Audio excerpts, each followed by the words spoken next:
Welcome to the Reclaim Leader podcast. I'm Jason Tucker.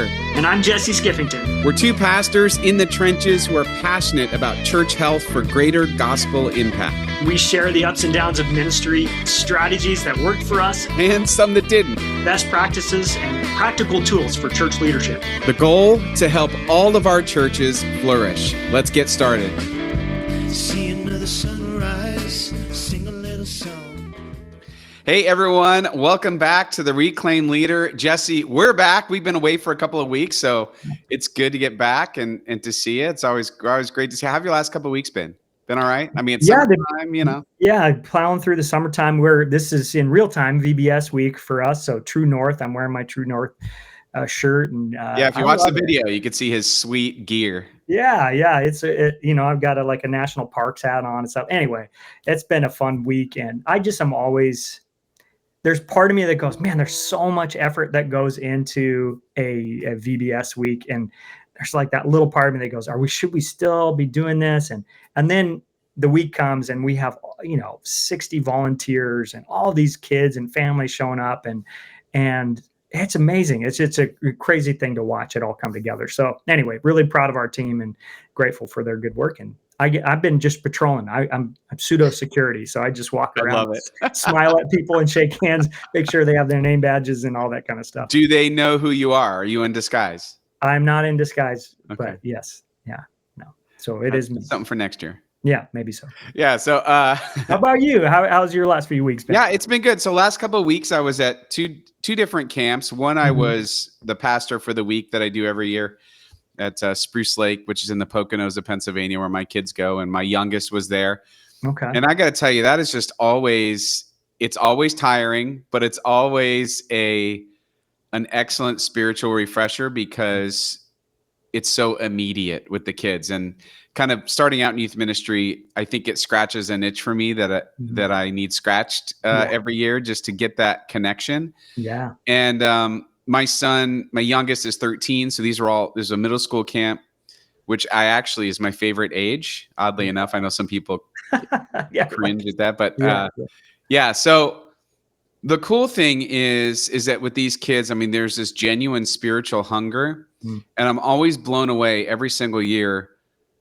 When kids talk to you or to counselors, some of the things these kids are going through at such a young age, it's really kind of mind-blowing that the world they're growing up in is so different than the world that we grew up in. And not that we didn't have hardships, I think it's just different. Yep. So it really makes me want to double down on our reach to the next generation, because I can see A, how hungry they are, and B, what they're going through right now in this world that, and just trying to navigate having their phone with them and social media and whatever. Parents are all over the place with when they let their kids do what, and either way, they got to figure it out. And it's tough, man. There's a lot of challenges, but it was a great week. Then the other week was my oldest son was at FCA camp down in Lynchburg, Virginia, at Liberty University. And that was cool. I also took my youngest to that, and we had an Airbnb, and we just hung out for a while, and we heard all about the camp, and we went to Jerry Falwell's church. Jerry Falwell started Liberty University, and it's literally connected with the university. And it's like Christian Disneyland, dude. It's mega church. I don't know how many that we went inside, of course, because I'm a nerd. I'm like, oh, I want to see this. Went inside, and it's like, I don't know, 3,500 seats, maybe. A playground that rivals an amusement park, coffee shop in the lobby, which is like an airplane hangar. I mean, it's just kind of amazing. The cool thing they did, clearly I'm not on board with all of the late Reverend Falwell's theology, but there's some things they're really doing well. They had this Celebrate America night that they sponsored, and it was fireworks, concert, probably 100 inflatables, all free to the community. Wow. And there was no ask. The only thing was, right before the fireworks started, there was a short gospel presentation. Yeah. And it was maybe like 3 minutes. And I'm like, they're doing this right. Whatever's going on. Anyway, it was a good couple of weeks. And now back at it. It's always tough, kind of always a tough reentry coming back. But yes, it is. Yep. We are in the midst of change here, as we've talked about before. And one of the things that happens, I've noticed, and one of the reasons why congregations have a hard time with change is because they can't imagine anything else than what they've experienced. And it creates a deficit of imagination that makes it really hard to do new things. And so the thing I was thinking was, when have we been successful at it as a church? And when have we not? And what has been the difference? Yeah. And so we're going to lean into that a bit today, talking about, how do we spark imagination? If a church has been a certain way for so long, how do we get them to conceive of anything else? Mm-hmm. Kind of back to youth, when my wife and I ran a group home when we were first married, and we had 6 teenage girls in our house, and they were all, this is like a halfway house, and which I don't recommend. I forgot you guys did that. That's crazy. I know. But the thing that was always wild to me was, they all lived in kind of rough neighborhoods. Mm-hmm. And if you were to ask them, hey, if you won the lottery tomorrow, what would you do? They would say something to the effect of, I'd have the nicest house in my neighborhood. They would never conceive of leaving that terrible neighborhood because that's all they know. Mm-hmm. And I think there's something similar about a lack of imagination in the life of the church. When you're doing church revitalization, you need that infusion of imagination and vision. Otherwise, it's really hard to make change happen. So we're going to jump into that today. Yeah, I think you're spot on with that. And I would say it's probably true for us as pastors too. If we've been somewhere for a long time, we get into our routines and rhythms and a way of doing church and thinking about everything from our sermons to our worship services and all the other parts. And I will own up to this. I think I lose some of that imagination piece too after a while. And I think some of our best thinking about change came out of you and I visiting some other churches, going to things like the Drive Conference or other places, and kind of looking behind the scenes at what other churches were doing. And not that we copied all of that, but it opened up our hearts and minds to think in a little bit different way and led us to some really good ideas, I think. So I think it's true for churches, and I think it can be true for us as leaders. So I'm glad we're having this conversation. Yeah, they say necessity is the mother of invention. And when you're trying to innovate in the life of the church, there are things you're trying to figure out that you haven't done before. So I even think starting with those questions, we were just talking before we hit record about you sitting with a legal pad and just kind of, coming up with stuff and dreaming stuff. That's our happy place, I think, you and I. It is, man. But, how do we do the thing that we've never done before is really the question to be asking. And it's not a very specific question, put it to whatever your context is. But I think it's a good mental exercise to think, if I could change what we're doing as a church, or if our leaders get together or elders get together and they say, what sort of church would we be? Then the question would be, well, how do we make that happen? What's stopping us from being the church that we feel is more faithful, more whatever? That's right. Yeah. And so often we hear the objection, well, we can't do that, or we're not the kind of church that does that. And I think you've asked this question. We've kind of kicked this around a lot over the years, but if we were the kind of church that did, what would we do? Or if we could do it, what kind of attempt would we make? It's like getting some of those obstacles out of the way to give us permission to at least even work on it and think about it. So yeah, it's tricky when you've been in one way of church for a long time, and you have people who join the church because they like the way that it is or was, or at the very least got used to it and tolerate it and whatever. And now we need to think about, how do we push into new territory and try new things and adapt for the future? And that's where this whole podcast came out of that conversation. It really did. How do we help lead that? Yeah. And if you're working with a church and trying to, and I just say revitalization, like it doesn't mean the church is dead. It just means you're looking for new, healthy flourishing. Sometimes when you run into this lack of imagination because of the people who are in the room, doesn't mean that they're not great followers of Jesus. It just means some people are not naturally inclined or wired for it. When I first arrived at Tower Hill, most of the leaders were all AT&T engineers. And they're great, by the way. They are some of the most useful people in the life of the church. They are not great at vision. They want numbers. They want blueprints. That's right. They want estimates. They want a lot of in the weeds. Mm-hmm. But you have to infuse the vision. I always think it's sort of like Apollo 13. I love that scene where it's like, we need to make this fit into the hole for this. That's using right. nothing but these. I love it. All the parts on the it's table. really a powerful thing. And you got a lot of engineers in that room that then pulled it off. Exactly. You needed a vision first to fit within, right? So you need a here's what we're trying to do. To figure out, yeah. Yeah, and this is the direction. Now, all you brilliant people, you figure it out, right? And they will. That's the awesome part, is that talent is there for that reason. But if all we ever had in the room was, the in the weeds people, they're not going to go, oh, this is the object that we're trying to accomplish or something. Yeah. So we need both, right? So practical recent example is, if you've been listening or following along, you know that we are going to be changing our worship schedule in the fall. And here's the challenge that we had to figure out when we started asking, well, how do we make it what we feel like it should be? We realized we had some limits. Yeah. How do we optimize Sunday morning by doing it within a 3-hour window, considering all the parking issues, because we have limited parking. What happens on special Sundays where we have all church events?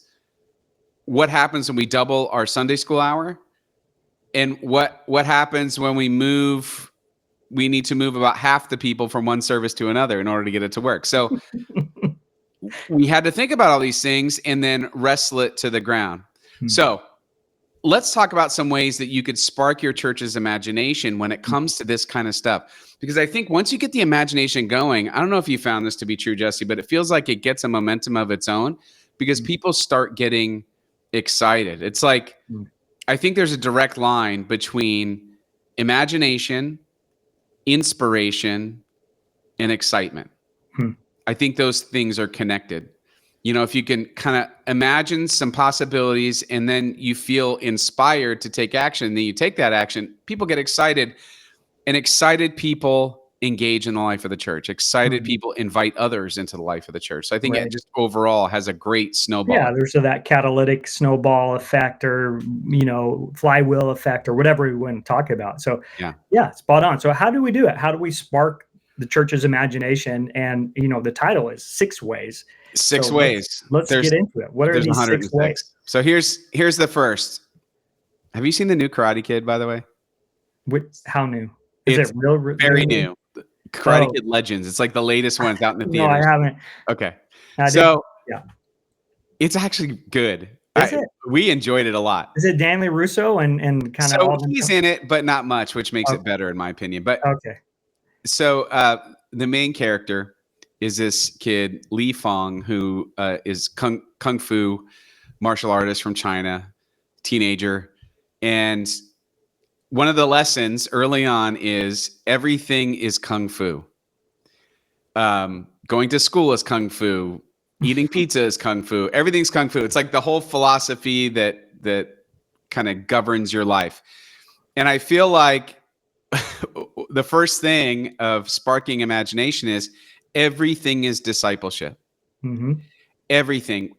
Sparking imagination needs to come from a spiritual place of spiritual formation. So specifically, some things you could do, and I always like to start this with either staff or with an elder team, is to intentionally do some prayer exercises that lean into imagination. I think it opens up people in a different way. Like my favorite one that honestly people end up in tears on this one is just simply the Jesus chair prayer, where you imagine, I kind of walk them through them. It's like, imagine there's a chair in a room and Jesus comes and sits there and, like, what does he say to you? And what do you say to him? And give him a few minutes to sit on that. And it's amazing what people are like, wow, that was really powerful. It's like I could see Jesus when I'm praying. And they just kind of don't know what to do with that. Or even like some sort of, prayer of reflection or, kind of looking back at your day or looking ahead, just something that sparks the imagination, helps them. Or even one of those where you read the Bible story and you ask them to imagine themselves in the story. What do they say to Jesus? How do they respond? Now, I'm not saying should be your only diet of prayer, but I do think it's a change up for most of us Presbyterians who aren't used to that. I think it fires on a couple of synapses that aren't usually fired, and it opens you up to imagination. Yeah, that's spot on. It sounds like you picked some things up while you're down there at Liberty University. That's really solid. Yeah, that's a good one. No, I love it. No, I think that's right. It's just kind of changing our mode a little bit. Like we're used to doing it a certain way. We pray this way, and we have this conversation, and we close with prayer this way. And so having those things where we kind of are in a different space spiritually, emotionally, I think that is good. It kind of opens our hearts up, and if we're attentive, and we can learn something there, or we can find a spot maybe in our journey that we haven't touched in a while or something. So I love it. I think that's spot on. Yeah. And again, the more people lean into their relationship with God and open themselves to the Holy Spirit, I think the more creative they become. Yeah. All right. Second is to do some recon. Yeah. Research and report back innovation you're seeing in other churches. Mm-hmm. It doesn't have to be churches like yours, although those are great. When you can find a church that's roughly a similar brand or flavor as yours, size, age, stage.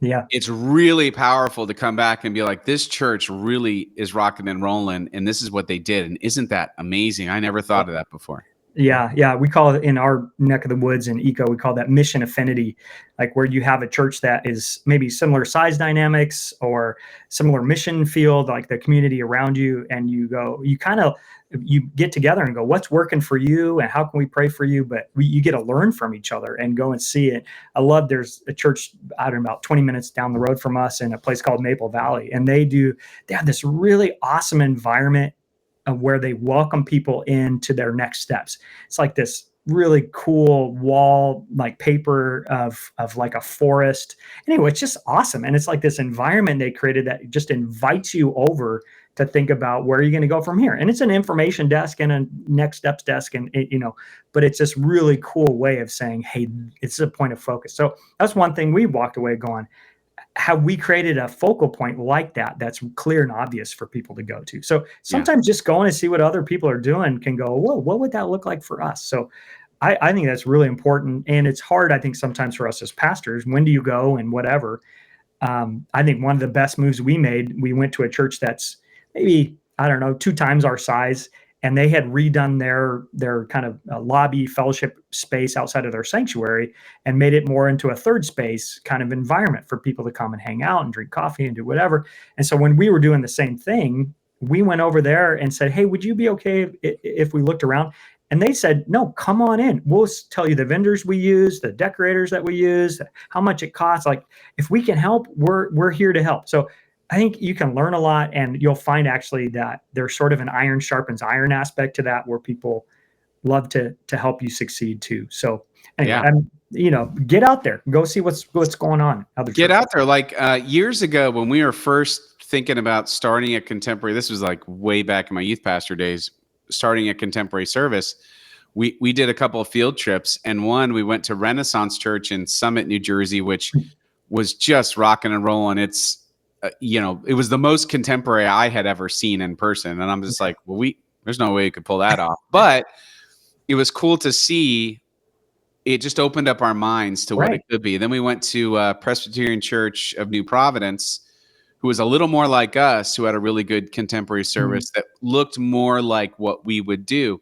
And that was great too. I feel like it's just so good to see. I think Marine View, and in that season when you were doing the Rolling Sunday model, is such a new idea that it helps people. I know it helped a lot of people think about, oh my gosh, like we could do it totally different. Yeah. What are we going to do? What should we try? Yep. So I think that's important. So get a team together, send them out, do some research, do some recon, and report back. All right. Third.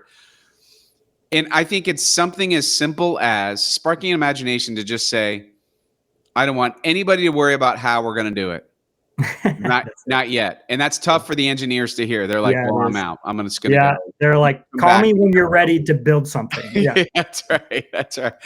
But to have a brainstorm session. Yeah.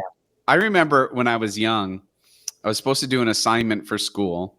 And the assignment was we're talking about coming up with affordable meals for families, and said that you had to come up with as many ideas for a meal for a whole family for $5.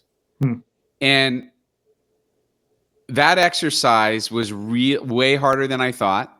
And I remember brainstorming with my parents and, just trying to figure out like how to do it. And I had other family around. And one of the recipes, the one that we ultimately went with, was this like very simple tuna noodle kind of casserole thing that could feed a lot for under $5. That meal is still in all of our family's rotation. So all the kids, we loved it. And it's nice and affordable. And anyway, we've carried it on now for decades. And I never would have even thought of that. I think the brainstorming, give yourself some parameters. Say, let's think of new ideas that cost little or nothing to do first. Yeah. Let's say, let's cap it at $300 or something, and say, what are some new things that we think could spark something in the life of the church? Yeah. I know it's not really complicated, but I think that exercise, especially with leadership, can be very fruitful. Yeah. And I think one trick, or maybe it's a tip more than anything, that can help with the brainstorming is if you just change the environment up a little bit. Yeah. Go, even if it's on your church campus, but it's in a different room than you normally meet in, or something that takes you out of the ordinary, and you go and do something. And, you and you already talked about the yellow notepads. I mean, I love going and sitting somewhere that I don't usually go. And just, there's something about a new space that kind of opens up ideas. And I remember one time, that was maybe 6 or 7 years ago, we were doing some visioning and we needed to do a brainstorming session. We actually went to another church and asked to use some of their space. And we had someone come and help facilitate the brainstorming. And it was really an awesome experience. And I actually felt myself being the change resistor in the room, where it was like people were coming up with ideas, and I was like, no, this is getting out of control. This is getting out of hand. And I'll never forget my friend Corey, awesome business leader. He put his hand on my knee and just said, hey, it's going to be okay. These are just ideas. We don't have to do all these things. We don't, but it was like almost, changing the environment, just like this flood of imagination and dreaming about what we maybe could do. So I think that's, what does your brainstorming look like? Well, getting together with your staff or your elders or key leaders and just saying, hey, what's possible? What could we do? And I like your idea of starting simply with what's something that we could do that costs little or nothing. Just like, what would some of those things be? I don't know. You got to brainstorm.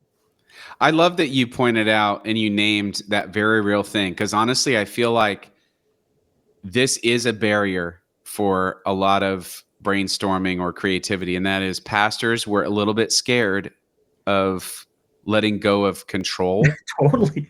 Yeah. And we don't know, let's build a dog park. It's like, no, you know what? The idea that I didn't want to do was, let's go back to the Sunday school hour where we have 2 services and a Sunday school hour in between. And I was like, over my dead body. Like, I was like, no. And it was just a reminder that there's no, like, this is brainstorming. There's no bad or wrong idea in this moment.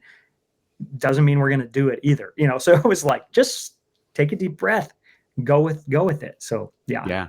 All right, brainstorming. Then number 4, this one is so important, Jesse, and this could cover not just sparking imagination, but everything you're doing. If you're truly trying to reach people, church revitalization, and that's this: listen to the stories from people you're trying to reach. Yeah. Yep. Have conversations with them. One of the most fruitful things we've done recently is to have more and more conversations with young adults. 20-somethings about their faith, about their journey, what they need, what they're looking for, what they're hoping for.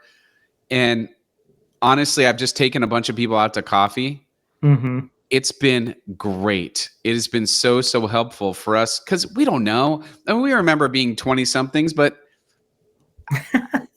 how that looks now is just, it's just different. We just can't assume we know what they're looking for. And you could do it both directly and indirectly. If let's say you do want to reach young adults, but you don't have any immediately to talk to, start reading some research, some articles, some indirect stories of what they're going through. I think all of that, and then listen to the stories. Yeah. What was the book? 20 Someones or something like that. I mean, this is old now, so you need to find a newer one. But there's resources like that out there. And I think that the challenge a little bit too is we are in relationship with the people we're in relationship with. So we know those stories really well. And so we put up a sign here, not that we live up to this sign all the time, but who's representing the voice of the one who's not here yet.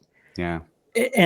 And so even if it's just the discipline of trying to get yourself or get your team to think in terms of the stories of the people in our community that are not church people, and even just kind of holding out that spot for that. And then it's also a reminder to me to go, how am I doing at being in relationship with people who are not church people? And I gotta say, as a pastor, it becomes difficult, I think, sometimes because our life is dominated by church and church people. And so do we have significant relationships with people whose stories can help us think about where we're going to go next? And that next generation would be kind of a prime opportunity. But where do you go and find them? You go hang out at Starbucks and try and strike up a conversation with the barista, and they're like, what are you doing? So find ways, but listen for those stories. Yeah. And then fifth, try one new ministry initiative that you've never done before. It doesn't have to be big. It could be small. In fact, it's probably better if it's small. Mm-hmm. But just try one thing you've never done.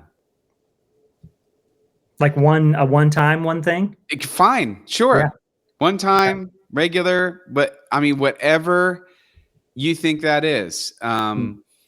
We just tried something again in the young adult lane, trying to do a Sunday night informal worship time.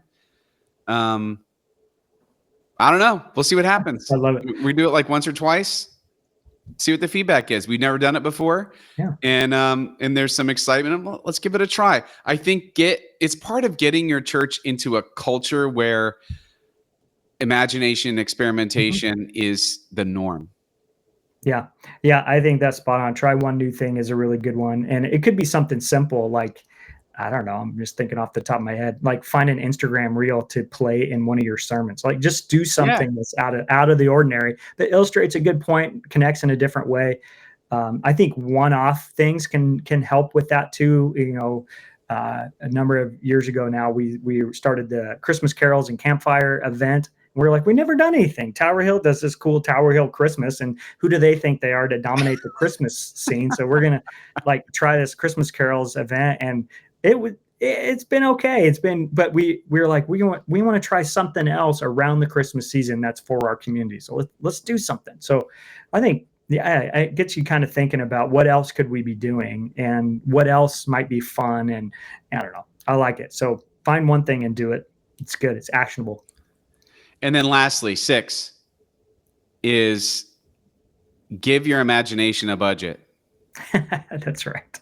Right? I mean, honestly, that's how things get done. Give it, it doesn't matter if it's $150. Yeah. Just build an experimentation or imagination team, budget, whatever that looks like. Get 3 or 4 people together and be like, let's just start dreaming. Mm-hmm. And hey, we've got a couple $100 to work with. I don't know. I feel like what it does, it legitimizes it. It makes it a formal part of your organization. Yeah. It can always grow later, but get it started. I think it's a great way to just get people in the habit of, oh yeah, we got a team that's like coming up with ideas and thinking about things. So yeah. And I think your engineering types will actually like this idea. Yeah. Because it's like you're creating a concrete space for a new initiative. And there it is. I remember one of the places where this happens best for us is in our missions team. So how we fund our partnerships and cultivate kind of service partnerships in our local community. But one thing that team's done really well is every year in the budget is a new initiatives or new partnerships line item that has money in it to explore new opportunities, new possibilities. And we don't just put, the same thing forward every year after year after year. And some really cool things have come out of that. And I think just having that space carved out in the budget, like you said, legitimizes it, gives it credibility, and makes it part of the work. So I love it. I think that's spot on, Jason. And how was the book? Was it God Dreams a number of years ago that kind of made a similar point? It's like, you got to fund the dreams. You got to set aside something for what's new, where you can go. And if there's not a resource there, it's going to be hard to really move significantly in a creative direction. So Yeah. I like it. Spot on. Yeah, so there's maybe six ways that kind of help you think about this as a church pastor. The whole point of this is to help you and your church continue to move forward. And there's so many challenges and there's so many things on fire all the time, that you just have to deal with. But want to encourage you. I do think imagination should be a front burner sort of thing, because it greases the engine for the other things that you want to do, in my opinion. So. And I would add that one last point is, when you're feeling thin on creativity and imagination, that's maybe it's a sign you need some rest or something, but it's also maybe don't put all the pressure on yourself to be the one that comes up with all the ideas and everything. And that's where that group brainstorming or taking a field trip with a group, your staff or volunteers or whatever, can help others to be a part of that process with you. So be a team in your creativity and imagination. And Jason, I appreciate this. 6 ways to spark your church's imagination. I kind of jotted down a note here. I think I'm going to go take a couple field trips. I haven't done that in a while. And it's just fun to see what other people are doing too, as part of the kingdom. So that's my takeaway from today.